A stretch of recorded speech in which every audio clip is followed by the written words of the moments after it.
ಕೊನೆಗೆ ಕೋರ್ಟ್ ಹಾಲ್ನಲ್ಲಿ ದರ್ಶನ್ ಪವಿತ್ರ ಗೌಡ ಭೇಟಿ, ಬೆನ್ನು ತಟ್ಟಿ ಸಮಾಧಾನ ಮಾಡಿದ ಗೆಳೆಯ.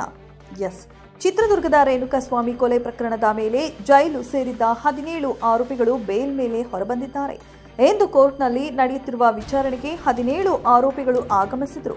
ಆಗ ದರ್ಶನ್ ಮತ್ತು ಪವಿತ್ರ ಗೌಡ ಮುಖಾಮುಖಿ ಆಗಿದ್ದಾರೆ. ದರ್ಶನ್ನ ನೋಡುತ್ತಿದ್ದಂತೆ ಪವಿತ್ರ ಗೌಡ ಭಾವುಕರಾಗಿದ್ದಾರೆ.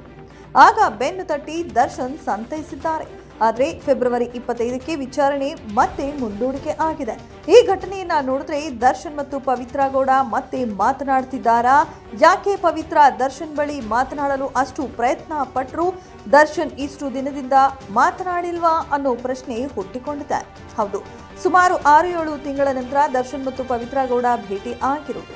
ಇಬ್ಬರು ಪರಪ್ಪನ ಅಗ್ರಹಾರದಲ್ಲಿ ಇದ್ರು. ಆದರೆ ದರ್ಶನ್ ಜೈಲಿನ ಕೂಲ್ ಲೈಫ್ ಫೋಟೋ ಸಾಮಾಜಿಕ ಜಾಲತಾಣದಲ್ಲಿ ವೈರಲ್ ಆಗುತ್ತಿದ್ದಂತೆ ಬಳ್ಳಾರಿಗೆ ಎತ್ತಂಗಡಿ ಮಾಡಿದ್ರು. ಅಲ್ಲಿಂದ ದರ್ಶನ್ ಮತ್ತು ಪವಿತ್ರ ಗೌಡ ಇನ್ನೂ ದೂರ. ಜಾಮೀನು ಪಡೆದು ಹೊರಬಂದಾಗ ಪವಿತ್ರ ಗೌಡ ಅಲ್ಲೇ ಇದ್ದ ಮುನೇಶ್ವರ ಗುಡಿಗೆ ಪೂಜೆ ಸಲ್ಲಿಸಿದ್ರು. ಆಗ ಪವಿತ್ರ ಮೌನವಾಗಿ ನಿಂತಿದ್ರು ಸಹ ಅವರ ತಾಯಿ ಅರ್ಚನೆ ಸಮಯದಲ್ಲಿ ದರ್ಶನ್ ಹೆಸರು ತೆಗೆದರು. ಅಯ್ಯೋ, ಅಮ್ಮ ಮಗಳು ಇಬ್ಬರು ದರ್ಶನ ಬಿಡುವಂತೆ ಕಾಣಿಸ್ತಿಲ್ಲ ಎಂದು ಟ್ರೋಲ್ ಕೂಡ ಶುರುವಾಯಿತು. ಹೊರಗಿರುವ ದರ್ಶನ್ ಬೆನ್ನು ನೋವಿನ ಚಿಕಿತ್ಸೆ ಪಡೆದು ಪತ್ನಿ ವಿಜಯಲಕ್ಷ್ಮಿ ಅಪಾರ್ಟ್ಮೆಂಟ್ ಮತ್ತು ಮೈಸೂರು ತೋಟದಲ್ಲಿ ವಿಶ್ರಾಂತಿ ಪಡೆಯುತ್ತಿದ್ರು. ಹೀಗಾಗಿ ಪವಿತ್ರ ಹೊರಬಂದ ಮೇಲೆ ಭೇಟಿ ಆಗಿರುವುದು ಡೌಟ್. ಇನ್ನು ಈ ವಿಚಾರಣೆಯ ಸಮಯದಲ್ಲಿ ಎಲ್ಲ ಆರೋಪಿಗಳು ಒಟ್ಟಿಗೆ ಸೇರಿದ್ದಾರೆ. ಆಗ ದರ್ಶನ್ ಜೊತೆ ಮಾತನಾಡಲು ಪವಿತ್ರ ಗೌಡ ಪ್ರಯತ್ನ ಪಟ್ಟಿದ್ದಾರೆ. ದರ್ಶನ್ನ ನೋಡುತ್ತಿದ್ದಂತೆ ಪವಿತ್ರ ಗೌಡ ಭಾವುಕರಾಗಿದ್ದಾರೆ. ತಮ್ಮನ್ನ ತಾವು ಸಮಾಧಾನ ಮಾಡಿಕೊಳ್ಳುವ ಪ್ರಯತ್ನ ಮಾಡಿದ್ದಾರೆ. ಅಷ್ಟರಲ್ಲಿ ಗೆಳೆಯ ದರ್ಶನ್ ಹತ್ತಿರ ಬಂದು ಬೆನ್ನು ತಟ್ಟಿ ಸಂತೈಸಿದ್ದಾರೆ.